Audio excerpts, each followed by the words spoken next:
Divided by T. अब बताओ S बटा टी को क्या कर सकते हैं बताइए आप? S is the displacement and T the time, तो दिस इज कॉल्ड ये हो जाएगा ना। अच्छा तो एफ डॉट वी बराबर शक्ति, समझ आया? शक्ति बराबर कार्य बटा समय होता है, तो बल हो गया और विस्थापन बटा समय को वेग कर दिया, तो एफ डॉट वी को क्या बोल सकते हैं बताओ? शक्ति। शक्ति बराबर क्या? जीरो। अब शक्ति का फॉर्मूला होता है आप लोग जानते हैं कार्य बटा समय, तो सोचो अगर शक्ति जीरो है तो कार्य का भी मान क्या हो जाएगा बता दो। अगर कार्य का मान शून्य हुआ तो कार्य का सूत्र होता है तो कार्य ऊर्जा पर में एक फॉर्मूला होता है, सिद्धांत होता है, ये कहता है कि कार्य अगर कहीं भी होगा तो वह अंतिम गतिज ऊर्जा माइनस प्रारंभिक गतिज ऊर्जा के बराबर। ठीक है, तो आप बताइए कौन सा परिमेय से ऐसा कहा जाता है बताओ? तो पढ़ना था 11th क्लास में, समझा रहा है? तो 11th क्लास में आप लोग पढ़े नहीं, तो इसको ऐसे ही याद करना कि कार्य ऊर्जा परिमेय क्या है, तो कार्य बराबर अंतिम गतिज ऊर्जा माइनस प्रारंभिक गतिज ऊर्जा। तो बताओ कार्य का मान यहाँ पर क्या है बताओ? जीरो। तो हम कह सकते हैं के फाइनल माइनस के इनिशियल बराबर क्या? तो के फाइनल बराबर के इनिशियल, यानी कि अंतिम गतिज ऊर्जा और माइनस बराबर अंतिम गतिज ऊर्जा का फॉर्मूला क्या होता है? Half mv square. अब प्रारंभिक का क्या फॉर्मूला होता है? Half mv square. तो ई कट गया ना बबुआ, तो बचा क्या बताओ? v बराबर v हो जाएगा ना। अब बताओ v क्या है? गलत बात, चाल है ना। बताओ ऐसे ना वेग होता है, अब ऐसे है तो क्या हो जाएगा? चाल। समझ रहा है? ये चाल है, ये भी चाल है, ये कौन सा चाल है बताओ? ये कौन सा चाल है? इसका मतलब साफ है कि चाल में कोई बदलाव नहीं हो रहा, तो बल तो लग रहा है, तो चुंबकीय बल लग रहा है और चाल में कोई बदलाव नहीं हो रहा, तो आखिर वेग का कौन सा भाग बदल रहा है? वेग में दो चीज होगा ना, चाल और दिशा। तो बल लग रहा है कि नहीं लग रहा है? बल लग रहा है। बल लगते भर में चाल नहीं बदलना, इसका मतलब क्या बदलना? इसका मतलब कि चुंबकीय बल एक ऐसा बल है जो सिर्फ किसको बदल सकता है?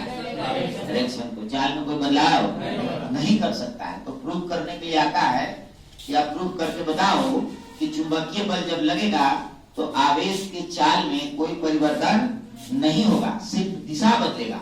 तो ऐसे करके आप प्रूव कर सकते हैं कि प्रारंभिक और अंतिम चाल आपस में बराबर है, इसका मतलब चाल में कोई परिवर्तन नहीं हो रहा है। तो परिवर्तन हो किस तरह है? नहीं हो रहा, तो दिशा बदलेगा। यानी कि चुंबकीय बल कभी भी चाल नहीं बदलेगा, इस बात का ख्याल रखें। कितना चुंबकीय बल लग जाएगा? मान लो 10 के स्पीड से हम चार्ज को फेंके हैं तो 10 स्पीड 10 का 10 ही है।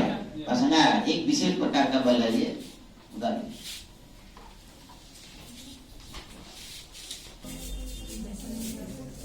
पिछले क्लास में हमने बताया था कि क्रॉस गुणन के गुण से, क्रॉस गुणन का एक प्रॉपर्टी होता है। क्या प्रॉपर्टी होता है?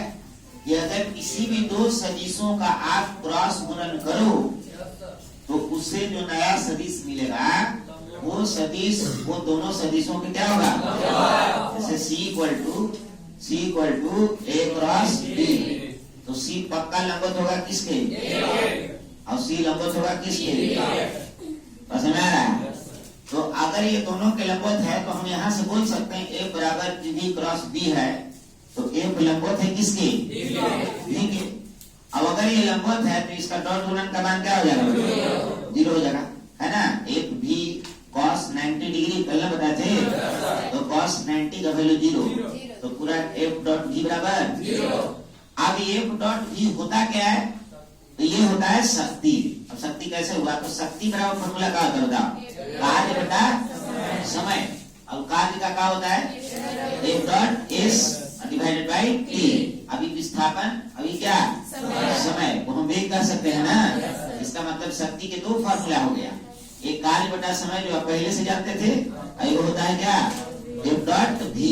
तो हम इसको बोल सकते हैं शक्ति, और शक्ति को लिख सकते हैं कार्य बटा, तो कार्य बराबर क्या हो जाएगा बताओ, 0। अब एक प्रमेय होता है जो पढ़ना था 11th क्लास में, कार्य ऊर्जा और शक्ति चैप्टर में, वर्क पावर एनर्जी में, कि कार्य ऊर्जा प्रमेय कहता क्या है कि कहीं भी अगर कार्य हो रहा है तो वह गतिज ऊर्जा में परिवर्तन के क्या होगा, बराबर, इसके बराबर होगा, गतिज ऊर्जा में परिवर्तन के बराबर, यानी कि गतिज ऊर्जा में परिवर्तन बराबर कुल कार्य, ठीक। तो के फाइनल माइनस के इनिशियल बराबर कार्य, ये कौन प्रमेय से बताओ, कार्य ऊर्जा प्रमेय एक प्रमेय होता है जिसके अनुसार कार्य बराबर होता है अंतिम गतिज ऊर्जा माइनस प्रारंभिक गतिज ऊर्जा। तो बताइए कार्य अगर शून्य है तो के फाइनल माइनस के इनिशियल क्या हो जाएगा, तो के फाइनल बराबर क्या हो जाएगा बताओ, के इनिशियल, और मेरा तो के फाइनल बराबर के इनिशियल, तो के फाइनल का फॉर्मूला क्या होता है, क्योंकि आप लोग जानते हैं फाइनल वेलोसिटी को v कहते हैं, इनिशियल वेलोसिटी को, वेलोसिटी नहीं है स्पीड है, ठीक, क्योंकि आपको खाली v ना है, ऐसे लगा रहा है तब ना वेलोसिटी होगा, ठीक है। तो के फाइनल का फॉर्मूला हाफ v स्क्वायर, इसका फॉर्मूला हाफ m स्क्वायर, यहाँ से निकालोगे तो v बराबर क्या निकल गया, u, यानी कि अंतिम चाल और प्रारंभिक चाल, ये दोनों चाल आपस में क्या हो गए, यहाँ ये वेग है कि चाल है बताओ, चाल है, तो अंतिम और प्रारंभिक चाल अगर बराबर है तो इसका मतलब कि चाल में कोई बदलाव नहीं हो रहा है। तो वेग जो है वो क्या क्या बदल सकता है, तो हम लोग पढ़े कि जो बल है, बल अगर किसी भी वस्तु पर लग जाए तो यह संवेग को बदल सकता है, क्योंकि संवेग में परिवर्तन की दर को बल कहते हैं, न्यूटन का दूसरा नियम में है ना। तो संवेग में कितना चीज होता है बाबू, द्रव्यमान और गुणे त्वरण, संवेग में कितना चीज होता है, दो चीज, संवेग बराबर द्रव्यमान गुणे वेग। अब सोचो बल का काम है संवेग बदलना, तो संवेग में द्रव्यमान तो बदल नहीं रहा है, तो बदलेगा कौन, और वेग में भी दो चीज होते हैं, कौन कौन, चाल और दिशा। बताओ चाल बदल रहा है और ना द्रव्यमान बदल रहा है, तो बदल कौन रहा है, इसका मतलब चुंबकीय बल अगर कहीं भी लगेगा, ठीक है, तो वो हमेशा वेग के लंबवत लगेगा, और जब तक वेग के लंबवत लगेगा कोई भी वेग, कोई भी बल अगर वेग के लंबवत काम कर रहा है तो वो चाल में बदलाव नहीं ला सकता, इसमें बदलाव लाएगा डायरेक्शन में, ठीक है। तो चुंबकीय बल आज के बाद याद रखिएगा कि चाल नहीं बदलता है। मान लीजिए कि 10 के स्पीड से आप फेंक दिए और चुंबकीय बल इस पर लग रहा है तो इसके स्पीड में कोई बदलाव होने वाला नहीं है, सिर्फ क्या बदलेगा बताओ, सिर्फ डायरेक्शन बदलेगा, ठीक है। चलिए अब आगे लिखो,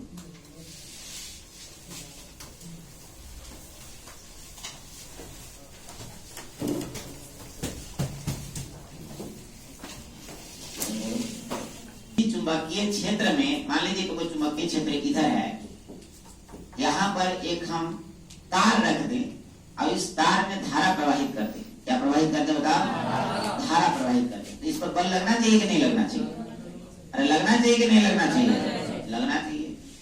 कैसे लगना चाहिए बता बाबू, क्योंकि इसमें क्या प्रवाहित कर रहा है बता रहे बबुआ, विद्युत धारा, क्या प्रवाहित कर रहा है, विद्युत धारा प्रवाहित कर रहा है, तो इसमें इलेक्ट्रॉन फ्लो कर रहा है कि नहीं कर रहा है, अगर इलेक्ट्रॉन फ्लो कर रहा है तो इलेक्ट्रॉन आवेश है कि नहीं है, आवेश है, और आवेश फ्लो कर रहा है तो आवेश की गति हुई कि नहीं हुई, अगर आवेश की गति हुई, चुंबकीय क्षेत्र है तो बल लगेगा कि ना लगेगा बताओ, बल लगेगा। तो अब क्या क्या निकाल दें, तो देखिए फॉर्मूला क्या चाहिए बताओ,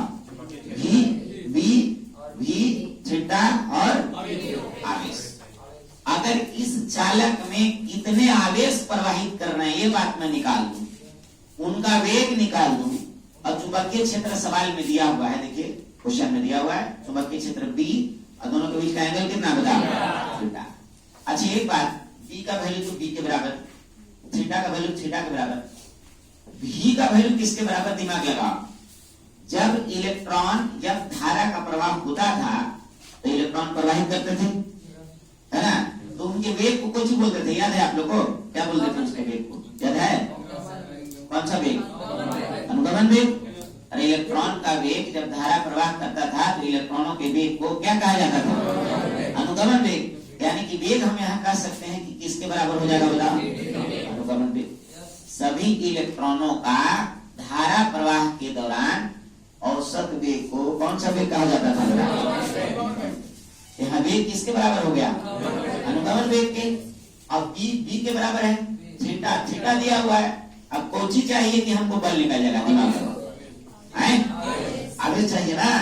अब आवेश निकालने के लिए एक बात दिया हुआ है, क्या दिया हुआ है ध्यान दीजिएगा, एन दिया हुआ। अब एन का है, यह है मुक्त इलेक्ट्रॉन की संख्या, संख्या की संख्या घनत्व, करेक्ट बढ़ा थे ना, संख्या घनत्व की होता क्या है? तो इसका फॉर्मूला होता है टोटल कुल इलेक्ट्रॉन की संख्या। कैसे इलेक्ट्रॉन की बात हो रही है बताइए? क्या सभी इलेक्ट्रॉन धारा में भाग लेते हैं? जो मुक्त होते हैं, जो फ्री होते हैं, तो मुक्त इलेक्ट्रॉन की संख्या और डिवाइडेड बाय आयतन। अब आयतन निकालने के लिए आपको सवाल में इतना चीज दिया हुआ, इसका एरिया दिया है, इसकी लंबाई दिया है। अब बताओ, इसका एरिया दिया है, इसका लंबाई दिया है, तो आयतन निकल जाएगा कि नहीं निकल जाएगा? बताइए, बेलनाकार है कि नहीं है बताओ? तो बेलनाकार है तो बेलन का आयतन का फॉर्मूला क्या होता है? पाई आर स्क्वायर एल। अब पाई आर स्क्वायर को ए बोल देना, तो वॉल्यूम बराबर क्या हो जाएगा बताओ? ए। अच्छा, तो बताइए, आप दिमाग लगाइए, आवेश कैसे निकलेगा? तो अगर मैं कुल जितने मुक्त इलेक्ट्रॉन है, आखिर फ्लो कौन कर रहा है बताओ? मुक्त इलेक्ट्रॉन। तो अगर कुल इलेक्ट्रॉन की संख्या आपको बता दें, तो अगर इलेक्ट्रॉनों की संख्या एन हो, जिसको हम कैपिटल एन कहते थे, तो आवेश का फॉर्मूला क्या हो जाएगा बताओ? क्यू बराबर एन ई होता था ना। अगर इलेक्ट्रॉन, एक इलेक्ट्रॉन का आवेश कितना होता है? ई। तो एन इलेक्ट्रॉनों का आवेश क्या हो जाएगा? N e. तो क्यू बराबर हो गया एन ई। लेकिन ये मुक्त इलेक्ट्रॉनों की संख्या निकलेगा कैसे? तो क्वेश्चन में दिया है क्या? मुक्त इलेक्ट्रॉनों की संख्या घनत्व और आयतन दिया हुआ है ना, बताइए। तो बोलो मुक्त इलेक्ट्रॉन की संख्या निकल जाएगा कि ना निकल जाएगा? बताइए यहाँ से कितना निकलेगा? n equal to small n equal to capital N, मुक्त इलेक्ट्रॉनों की संख्या बटा a। तो मुक्त इलेक्ट्रॉनों की संख्या बराबर क्या हो जाएगा? n a l। समझना? अब बता बाबू, यहाँ से जब n का वैल्यू तुमको निकल गया, कुल इलेक्ट्रॉनों की संख्या, मुक्त इलेक्ट्रॉनों की संख्या, तो आवेश का फॉर्मूला क्या होता है हम लोग जानते हैं?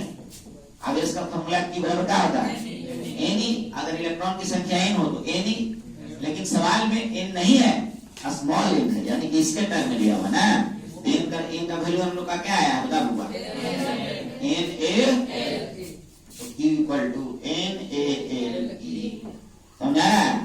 चलो आवेश निकल गया, भी मालूम है, बी मालूम है, थीटा मालूम है। फॉर्मूला लगा दें, बोलिए।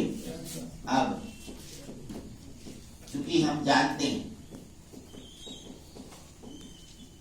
कि F बराबर क्यू भी बी साइन थीटा, तो F की जगह F बराबर बोलो क्यू की जगह क्या? N A L E V D B sine theta. सबको वैल्यू लग गया।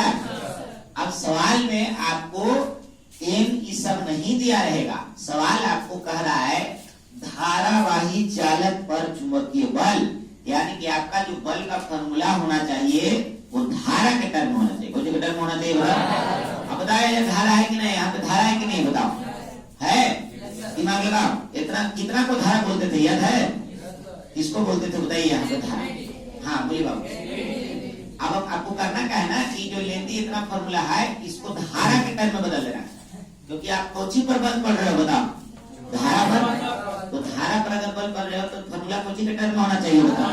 जैसे गतिमान आवेश के टर्म में पढ़े थे, तो आवेश की गति इसमें दिखाई दे रहा था, देखिए आवेश गति और वेग से गति प्रदर्शित हो रहा है ना।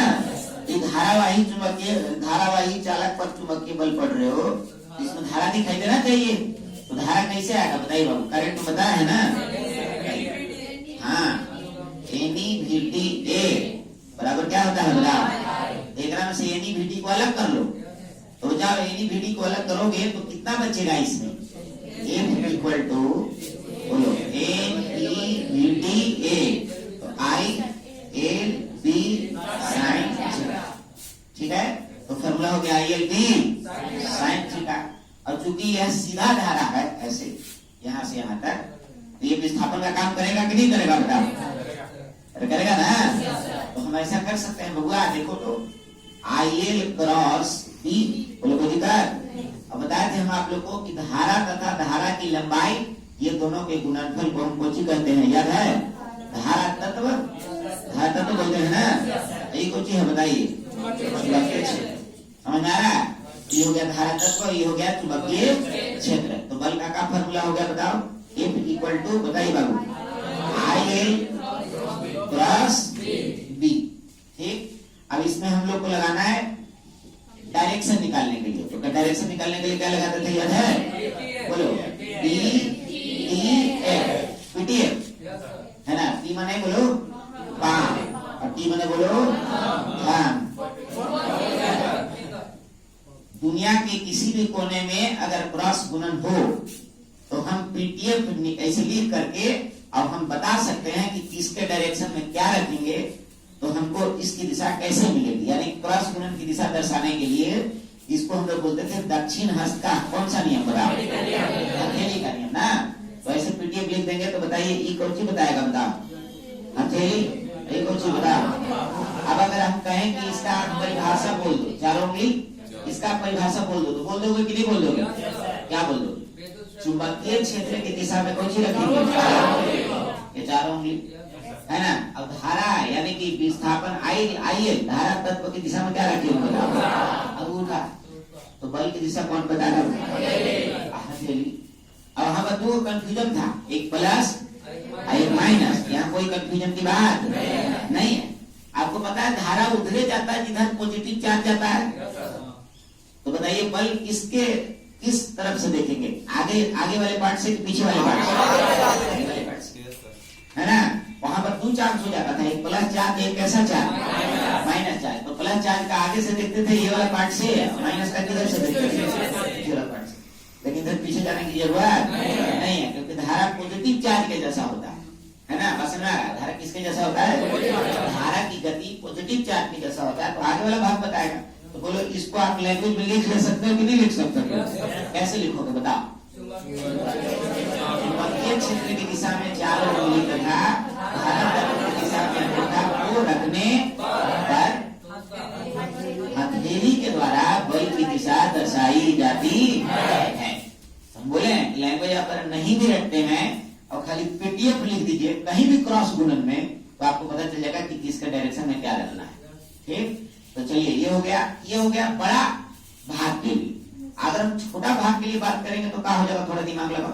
छोटा भाग के लिए, तो छोटा भाग के लिए हो जाएगा DF बराबर, यहाँ पे क्या हो जाएगा? IDL cross B। समझा? IDL cross B।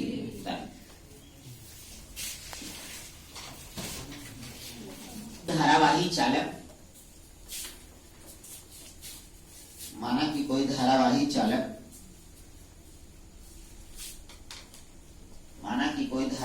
चालक, जिसमें विद्युत धारा I है,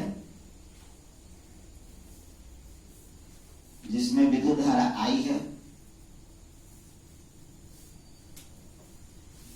जिसमें विद्युत धारा I है और लंबाई L है, और लंबाई L है, और लंबाई L है, तथा इसे एक समान चुंबकीय क्षेत्र, तथा इसे एक समान चुंबकीय क्षेत्र